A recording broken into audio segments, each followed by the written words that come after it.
Hi, my name is Tracy G. I am doing my video presentation for medical terminology today. The term that I chose to do my presentation and my written assignment over is borderline personality disorder. It is the more common but less known personality disorder.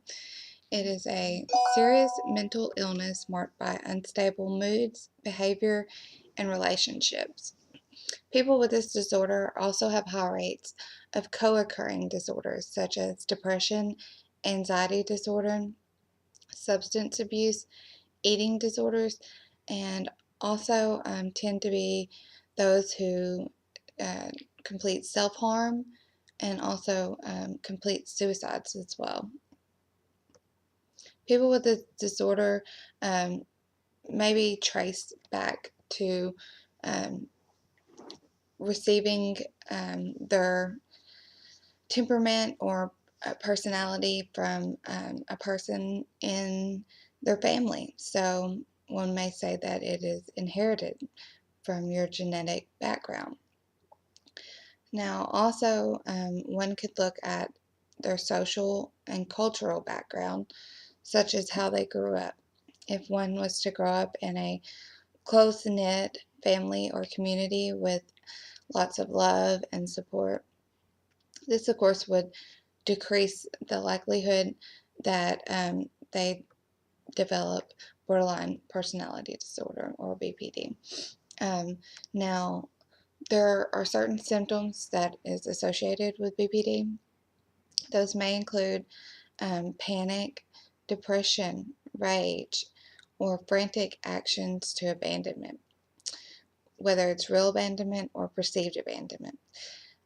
These people may be more impulsive and often act in dangerous behaviors such as spending sprees, unsafe sex, substance abuse, reckless driving, binge eating.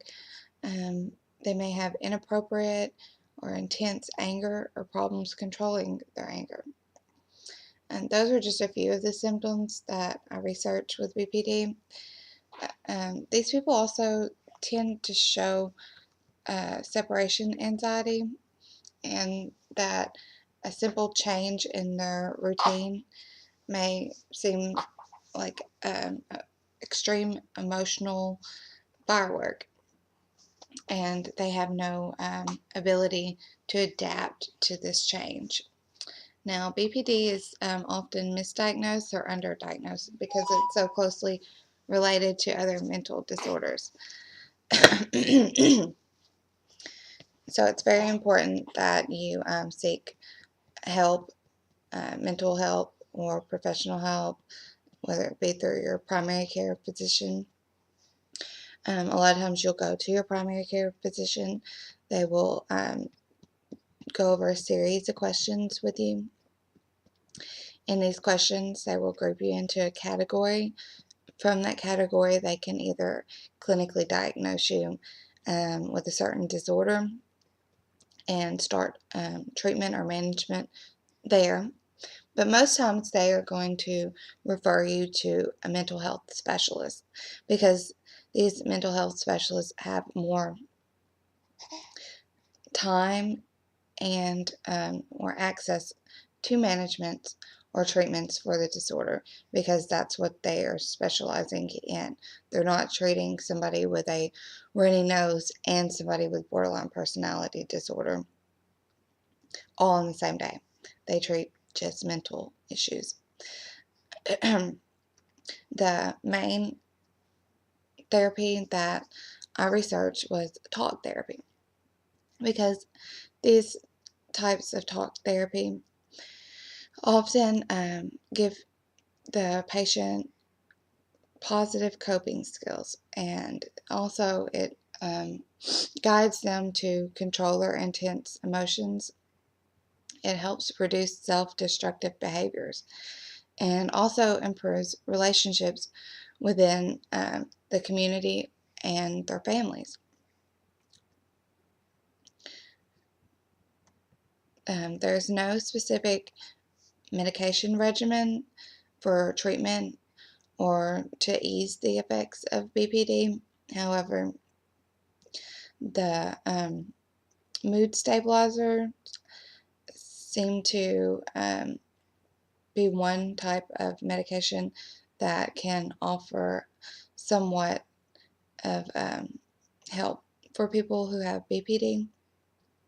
There is a naturalistic approach that omega-3 fatty acids show to reduce aggressive behavior, but no specific drug or medication that's specifically designed for BPD.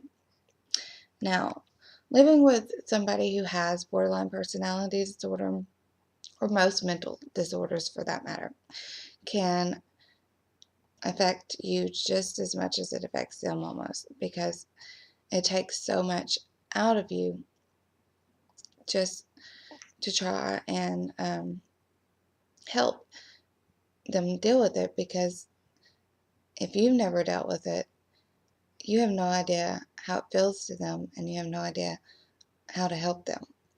But you can always offer emotional support, try to be understanding, be patient, encourage them. Because a lot of times people with BPD, change is very difficult and frightening. So for something that we might be able to easily adapt to is not adaptable for them. There is no cure for BPD, but with management and treatment, the symptoms can improve over time. So, in conclusion, I would like to say all mental illnesses are serious medical conditions that should be treated as such. With most mental illnesses, there is not a cure, but only the ability to have good days and bad days.